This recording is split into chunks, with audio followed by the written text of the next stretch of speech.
அதனால தான் பார்த்தீங்கன்னா என்னோட லைஃப்பில் இந்த ஜிஎஸ் வந்து பார்த்தீங்கன்னா ஒரு டேர்னிங் பாயிண்ட் தான். நான் இன்ஃபேக்ட் இந்த எக்ஸாம்ஸில் வந்து ஃபெயில் ஆயிருந்தா கூட இந்த ஜிஎஸ் வந்து என்னோட பர்சனாலிட்டி டெவலப்மெண்ட்டுக்கு ரொம்ப ரொம்ப ஹெல்ப்ஃபுல்லாக இருந்திருக்கும்.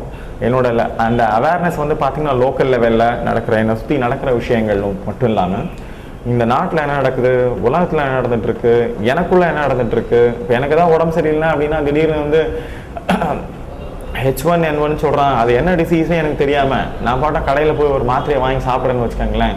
அதனால் நடக்கக்கூடிய விளைவுகள்லாம் என்ன அப்படின்னு எனக்கு காமன் மேனாக இருந்து தெரியறதுக்கான வாய்ப்பு ரொம்ப கம்மி தான். அது வந்து ஒரு வைரல் இன்ஃபெக்ஷன் அப்படின்னு பார்த்தீங்கன்னா அது வைரல் இன்ஃபெக்ஷன் கொஞ்சம் நாளைக்கு உடம்புல இருக்கும். அதுக்கு ஒன்றும் பெருசாக ஒன்றும் ஆன்டிபயோட்டிக் ஒன்றும் கிடையாது. சிம்டமை க்யூர் பண்ணுறதுக்கு மட்டும்தான் நம்ம டேப்லெட் எடுக்க போகிறோம். ஸோ அப்படின்ற இந்த மாதிரியான ஒரு காமனான ஒரு விஷயத்த ஒரு ஜென்ரல் காமன் மேனாக இருந்துக்கிட்டு இதெல்லாம் அண்டர்ஸ்டாண்ட் பண்ணிக்கிறது அப்படின்றது உண்மையாலுமே இந்த ஜிஎஸ் எனக்கு இந்த ப்ராசஸில் நான் ப்ரிப்பரேஷனில் இல்லை அப்படின்னா கண்டிப்பாக எனக்கும் இது ஒரு புதிதாக தான் இருந்திருக்கும். அதனால் ஜிஎஸ் சொல்கிறது என்னென்னா யூஸ்வலாக ஆஸ்பிரன்ஸ் எல்லாத்துக்குமே ரொம்ப இன்ட்ரெஸ்டிங்காக படிங்க. படித்த விஷயத்தை தான் படிக்கிறீங்க. முன்னாடி படித்தது எதுக்காக அப்படின்னு பார்த்தீங்கன்னா நீங்கள் புரியாமல் வெறும் தெரிஞ்சுக்கிறதுக்காக படிச்சிருப்பீங்க. இப்போ நீங்கள் இந்த ஜிஎஸ் ப்ரிப்பரேஷன் ப்ராசஸில் புரிஞ்சுக்கிட்டு அந்த புரிஞ்ச விஷயத்த எங்கேயோ ஒரு இடத்துல யூஸ் பண்ண போகிறீங்க அப்படின்ற ஒரு நோக்கத்துக்காக படிக்க ஆரம்பிச்சிங்க அப்படின்னா ப்ரிலிம்ஸ்க்கு யூஸ் பண்ணுறதுக்காக இருக்கலாம், மெயின்ஸ்க்கு யூஸ் பண்ணுறதா இருக்கலாம், இன்டர்வியூ யூஸ் பண்ணுறதுக்காக இருக்கலாம். நீங்கள் சர்வீஸ் வாங்கினதுக்கப்புறம் கூட இந்த விஷயம்லாம் எங்கேயோ ஒரு இடத்துல யூஸ் ஆக போகுது அப்படின்னு தெரிஞ்சுக்கிட்டாலே இந்த ஜிஎஸ் ப்ரிப்பரேஷன் ப்ராசஸ் உங்களுக்கு ரொம்ப இன்ட்ரெஸ்டிங்காக மாறிடும். அதில் நீங்கள் பெருசாக உங்களை வருத்திக்கிட்டோ இல்லை மென்டல் ஸ்ட்ரெயினோடவோ இல்லை மென்டல் ஸ்ட்ரெஸ்ஸோடவோ நீங்கள் ப்ரிப்பேர் பண்ணணும் அப்படின்ற அவசியமே கிடையாது. இதுதான் பொதுவாக நான் கிராமத்துலேருந்து வர பசங்களுக்கும் சொல்கிறது. இங்கே இருக்கிற சிட்டியில் இருக்கிற இந்த பசங்களுக்கும் பார்த்திங்கன்னா அவங்களுக்கும் அவங்களோட அந்த அவேர்னஸ் லெவலில் பெட்டராக இம்ப்ரூவ் பண்ணுறதுக்கு இந்த ஜிஎஸ் பேப்பர்ஸ் எல்லாமே ரொம்ப ரொம்ப ஹெல்ப்ஃபுல்லாக இருக்கும். அடுத்தது பார்த்திங்கன்னா இந்த விருப்ப பாடம் நடுது ஆப்ஷனல் சப்ஜெக்ட்ஸ். ஆப்ஷனல் சப்ஜெக்ட்ஸ் பொறுத்த வரைக்கும் நிறைய பேருக்கு என்னென்னு பார்த்தீங்கன்னா பொதுவாக நாம் அது விருப்ப பாடம்னு வரப்போகும்போது யாரோட விருப்பம் அப்படின்னு கேட்டால் பொதுவாக நம்மளுடைய சுற்றி இருக்கிறவங்களோட விருப்பமாக இருக்குது, இல்லைன்னா யாராவது எங்கேயாவது ஏதாவது கேட்டிருப்போம் அவங்களோட விருப்பமாக இருக்குது. கூடுமானவர்கள் அது நம்மளோட விருப்ப பாடமாக இருக்கிறது இல்லை. ஏன்னா நாம் எப்பவுமே இந்த ரிசல்ட்டை வச்சு தான் பொதுவாக போடுறது. ஹிஸ்ட்ரி இந்த டைம் நல்லா வந்திருக்கு, ஸோ அதனால் நான் ஹிஸ்ட்ரி எடுக்கிறேன். இந்த டைம் ஜியாகிரஃபி ரொம்ப நல்லா வந்திருக்கு, அதனால் நான் ஜியாகிரஃபி எடுக்கிறேன். இந்த டைம் சைக்காலஜியில் தான் ஆல் இண்டியா டாப்பர் வந்திருக்கான், அதனால் நான் சைக்காலஜி எடுக்கிறேன் அப்படின்னு சொல்லி கூடுமானவர்கள் இது மாதிரி விருப்ப பாடங்களில் மக்கள்லாம் என்னன்னு பார்த்தீங்கன்னா அது பின்னாடி ஓட ஆரம்பிக்கிறதுனால அது அவங்களுக்கு சூட் ஆயிருக்கா அப்படின்றது அவங்க பார்க்குறதே இல்லை. ஸோ கூடுமானவரையில் இந்த ஆப்ஷனல் பேப்பர்ஸ் அவங்க செலக்ட் பண்ணும்போது முதல்ல தெரிஞ்சுக்க வேண்டியது அது அவங்களுடைய விருப்ப பாடமா அப்படின்றத, அவங்களுக்கு அது விருப்பம் இருக்கா, அதில் அவங்களுக்கு உண்மையாக விருப்பம் இருக்கா அப்படின்றத தெரிஞ்சுக்கிட்டாங்க அப்படின்னா அந்த விருப்பத்துக்கு ஏற்ற மாதிரியான இன்னொரு விஷயம், ரொம்ப முக்கியமான விஷயம், அந்த ஒரு பேசிக் எஃபர்ட்ஸ் போட வேண்டியது இருக்கும். ஸோ அதனால தான் ஃபஸ்ட்டு பார்த்தீங்கன்னா இன்ட்ரெஸ்ட் இருக்கணும் ஒரு ஆப்ஷனல் செலக்ட் பண்ணுறதுக்கு. ரெண்டாவது அதுக்கான அந்த பேசிக் மெட்டீரியலை கலெக்ட் பண்ண ஆரம்பிக்கணும். மூணாவது இதுக்கு முன்னாடி இந்த ஆப்ஷனலில் கொஷின் பேப்பரோட ட்ரெண்ட்ஸ் பார்த்தாலே தெரிஞ்சிடும் கூடுமானவரையில் அந்த ட்ரெண்ட் எப்படி இருக்குது, அதில் அந்த ட்ரெண்ட்லேருந்து கொஷின்ஸ் எப்படி வருது அப்படின்றது தெரிஞ்சுக்கிட்டு இது மூணுத்தையும் தெரிஞ்சுக்கிட்டாங்க அப்படின்னா இந்த விருப்ப பாடத்தை செலக்ட் பண்ணுறது அப்படின்றது ஒன்றும் பெரிய விஷயமே கிடையாது. ஏன்னா எல்லா விஷயத்தையும் பார்த்தீங்கன்னா எண்ணி துணிக கர்மம், திருவள்ளுவர் ரொம்ப அழகாக சொல்லுவார். எண்ணி துணிக கர்மம், துணிந்த பின் எண்ணுவோம் என்பது இழுக்கு.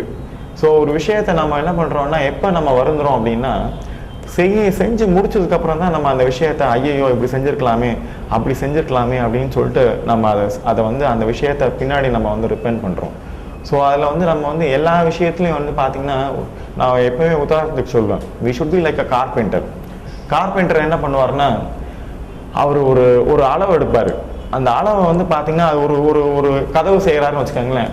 கதவு செய்கிறதுக்கு பார்த்தீங்கன்னா ஒரு சைடு தான் அளக்குறாரான்னு பார்த்தீங்கன்னா கிடையாது. அந்த கதவுக்கு பார்த்தீங்கன்னா அந்த ஃப்ரேமு எல்லா சைட்லேயும் எல்லா ஆங்கிள்லேயும் அது கரெக்டாக அது ஃபிட்டாக இருக்கா அப்படின்றது கரெக்டாக அதை அந்த ஃப்ரேமெல்லாம் அளந்து அதுக்கப்புறம் தான் அவர் அதை அறுக்கவே போவார்.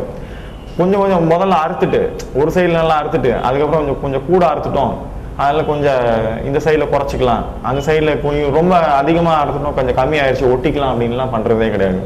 ஒரு கார்பெண்டருக்கே அந்த மாதிரி ஒரு மைண்ட் அப்ளிகேஷன் இருக்கும்போது நம்மளுடைய கெரியரை சூஸ் பண்ண போகிறோம், நம்ம இந்த ஒரு ஐஏஎஸ் கெரியரோ இல்லை சிவில் சர்வீஸ் தான் கெரியர் சூஸ் பண்ணோம் அப்படின்னு வரும்போது நாம் எவ்வளோ மெட்டிகுலஸாக இருக்கணும் இந்த ஆப்ஷனல் பேப்பர்ஸ் செலக்ட் பண்ணுற அந்த விஷயங்கள்ல.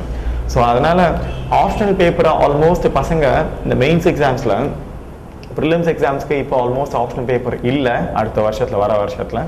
ஸோ ஆப்ஷனல் பேப்பர்ஸை மெயின்ஸ் எக்ஸாம்ஸ்க்கு செலக்ட் பண்ணும்போது இந்த க்ரைட்டீரியாலாம் பார்த்துக்கிட்டீங்க அப்படின்னா ஆல்மோஸ்ட் அதுவே half done உங்களோட சக்ஸஸ் அவங்களோட அந்த ப்ராசஸ்க்கு. ஸோ இதெல்லாம் ஒரு பேசிக்காக இந்த ரெண்டு விஷயத்துலையும் நான் முன்னாடி ஜிஎஸ்ல சொன்ன மாதிரி அது ஒரு ஜென்ரல் அவேர்னஸை இம்ப்ரூவ் பண்ணுற ஒரு ப்ராசஸ்ஸு. ரெண்டாவது இந்த ஆப்ஷனல் பேப்பர் ஏன் வச்சுருக்காங்க அப்படின்னு பார்த்தீங்கன்னா எல்லாருக்குமே இன்ட்ரெஸ்ட் ஆஃப் ஷூட் ஆகும்போது அந்த இன்ட்ரெஸ்ட்டை வந்து பார்த்தீங்கன்னா அவங்க பேசிக்காக ரொம்ப ஸ்பெஷலைஸ்டாக இது ஒரு இன்டெப்த் ஸ்டடியோட அவங்க அதில் ப்ரிப்பேர் பண்ணுவாங்க. ஏன்னா ஒன்று வந்து ரொம்ப ஜென்ரலாக இருக்குது, இன்னொன்று ரொம்ப இன்டெப்த் ஸ்டடியோட ஒன்று இருக்குது. அதுதான் அந்த விருப்ப பாடம் சொல்லிட்டு இருக்கு அந்த விஷயம். இது ரெண்டத்தையுமே அவங்க வந்து பார்த்தீங்கன்னா பேசிக்காக ஒரு கேண்டிடேட் கிட்ட அவங்க செலக்ட் பண்ணுறாங்க.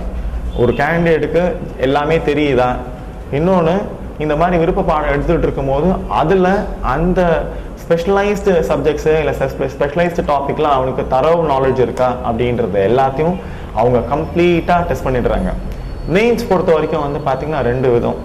ஒன்று அது ரிட்டன் பார்ட்டு, இன்னொரு விதம் வந்து பார்த்திங்கன்னா அதுதான் இந்த ஓரல் எக்ஸாம், அதாவது ஓரல் டெஸ்ட்டு. ஓரல் டெஸ்ட்டை நம்ம இன்டர்வியூ அப்படின்னு சொல்கிறோம்.